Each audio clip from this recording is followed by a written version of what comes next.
Assalamualaikum warahmatullahi wabarakatuh, mahasiswa sekalian. Kita berjumpa kembali dalam mata kuliah Sistem Operasi. Kali ini kita akan membahas mengenai citra proses atau PCB. Mahasiswa sekalian, ini adalah gambaran dari citra proses yang akan kita bicarakan. Kita nanti akan membicarakan mengenai identifikasi proses, informasi status proses, informasi kendali proses, stek pemakai, ruang alamat khusus dan ruang alamat bersama tidak akan kita bahas. Ini kalau ada mata kuliahnya dinamakan dengan sistem berkas, cuma di mata kuliah sistem berkas tidak ada. Mahasiswa sekalian, ini adalah struktur dari citra proses. Yang pertama adalah terdiri dari PCB, identifikasi proses, informasi status proses, dan informasi kendali proses.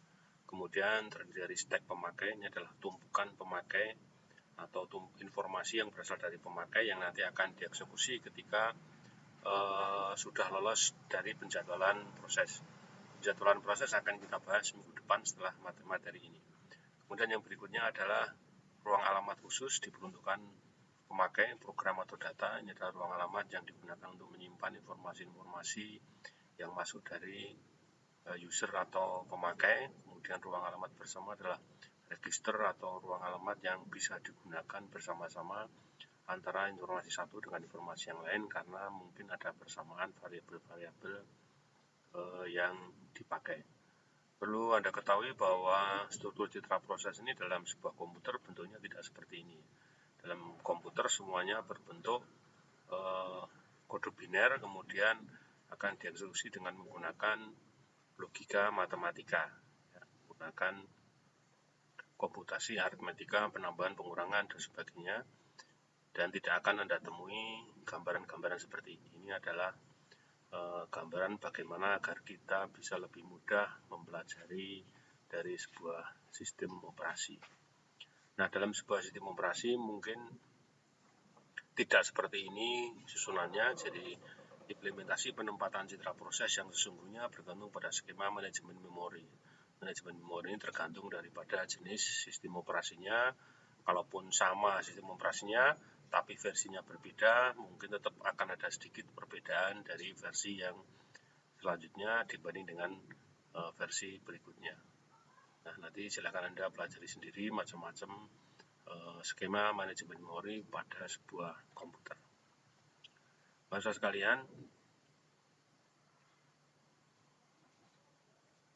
kita akan membahas mengenai PCB. Sistem operasi memerlukan banyak informasi mengenai proses guna pengelolaan proses tersebut. Jadi proses dalam komputer itu banyak sekali, maka sistem operasi perlu mengetahui informasi proses tersebut untuk dapat mengolah proses tersebut dengan baik. Nah, informasi itu ada di PCB ini. Identifikasi proses, informasi status proses, informasi kendali proses. Struktur datanya menyimpan informasi lengkap mengenai proses sehingga dapat menjadi siklus hidup proses. Siklus hidup proses itu artinya dari input diproses dan keluar menjadi sebuah output.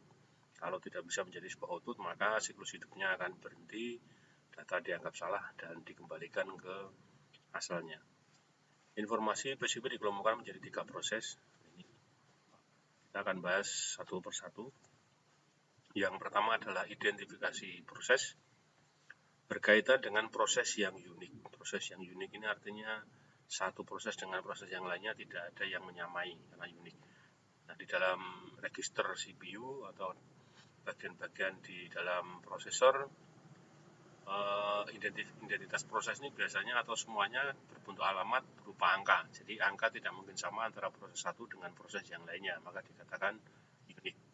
Dengan identifier ini, proses dikaitkan ke tabel-tabel yang lain. Satu proses dengan proses yang lainnya saling berkaitan, sehingga proses tidak akan berhenti pada sebuah komputer. Kalau proses berhenti, maka komputer juga akan berhenti. Jadi satu proses dengan proses yang lainnya dikaitkan satu dengan yang lainnya. Identifier adalah numerik yang meliputi identifier proses. Prosesnya itu nomor berapa, ya. Identifier proses yang menciptakan asalnya dari mana, dan identifier pemakai. Setelah diproses selesai, maka hasil proses tersebut akan dikirimkan kemana. Ya, bisa saja inputnya adalah mikrofon, outputnya adalah speaker. Ya.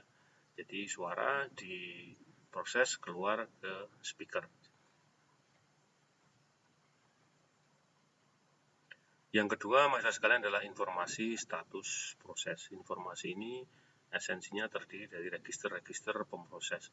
Register-register pemproses berarti bagian-bagian dari CPU atau bagian-bagian dari prosesor. Karena registernya adanya cuma di prosesor, sedangkan pemproses adalah nama lain dari CPU atau nama lain dari prosesor.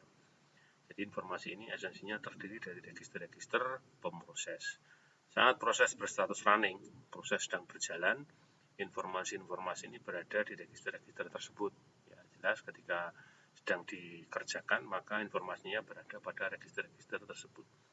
Ketika proses diinterupsi, ya, diberhentikan, mungkin ada proses yang lain yang masuk yang akan dieksekusi, semua informasi register harus disimpan agar dapat dikembalikan saat proses dieksekusi kembali. Jadi disimpan, ketika dibutuhkan bisa dipanggil kembali. Registernya biasanya namanya adalah memory buffer register.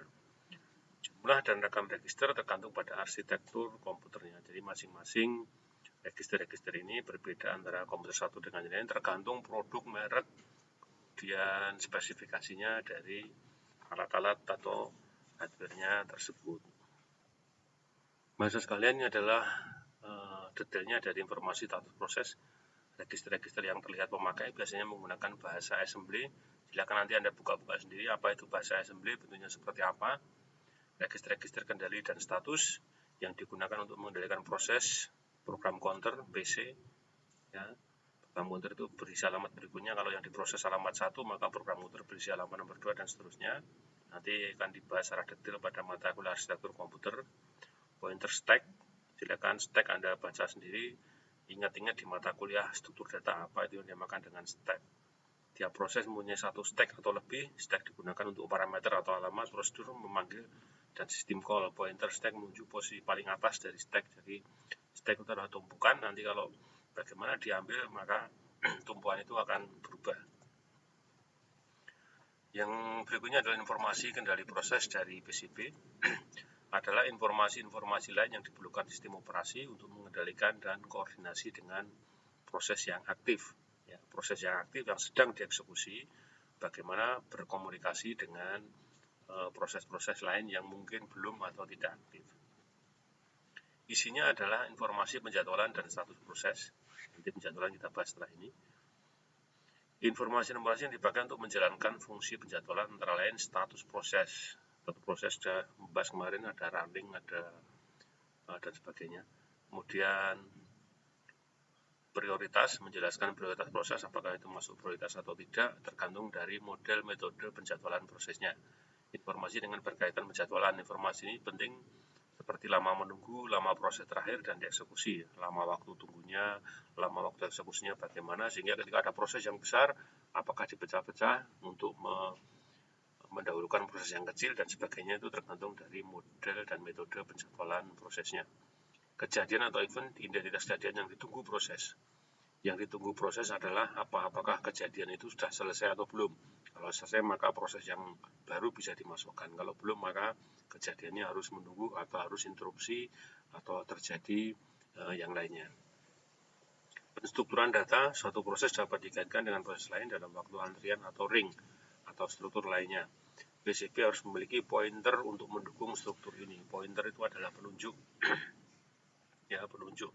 Biasanya berupa angka, ya.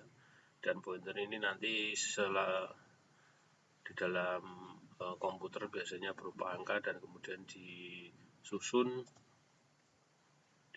atau dibentuk dalam metode bertingkat. Jadi misalkan halaman nomor 1 bisa mengingat halaman nomor 100, 101, 102 dan sebagainya. Ya.